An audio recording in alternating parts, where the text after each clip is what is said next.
Le processus de modulation est effectué à partir de mécanismes endogènes situés au niveau spinal, au niveau du tronc cérébral et dans les centres supérieurs. Au niveau spinal, le mécanisme impliqué est celui de la théorie du portillon. Ce mécanisme s'effectue dans la moelle épinière au niveau du premier relais synaptique. Une stimulation sélective des fibres alpha-bêta bloque les fibres nociceptives alpha-delta et C au niveau des lames 1 et 2 des cornes postérieures de la substance gélatineuse de la moelle. La stimulation des fibres alpha-bêta active aussi des interneurones inhibiteurs. Des interventions cliniques sont basées sur ce mécanisme, comme la neurostimulation externe transcutanée. Au niveau du tronc cérébral, le mécanisme impliqué est celui des contrôles inhibiteurs diffus nociceptifs.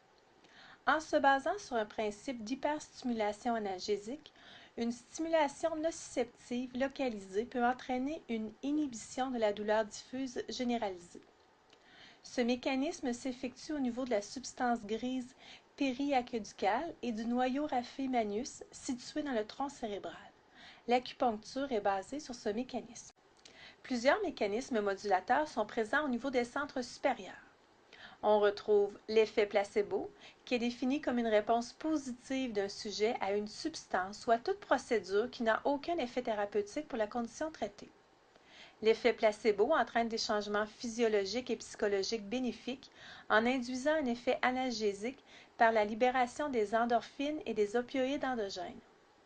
On retrouve aussi la rétroaction biologique, qui consiste à se servir des signaux biologiques, comme la pression artérielle, le rythme cardiaque et respiratoire, pour induire un effet analgésique.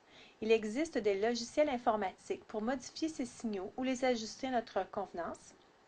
La rétroaction biologique permet de diminuer la douleur d'environ 50%. Finalement, on retrouve l'hypnose, qui se définit comme un état modifié de conscience dans lequel une personne est plus réceptive aux suggestions qu'elle reçoit. L'hypnose permet d'induire une analgésie par la libération d'endorphines et d'opioïdes endogènes. L'activité corticale reliée à l'hypnose dépend du type de suggestion reçue.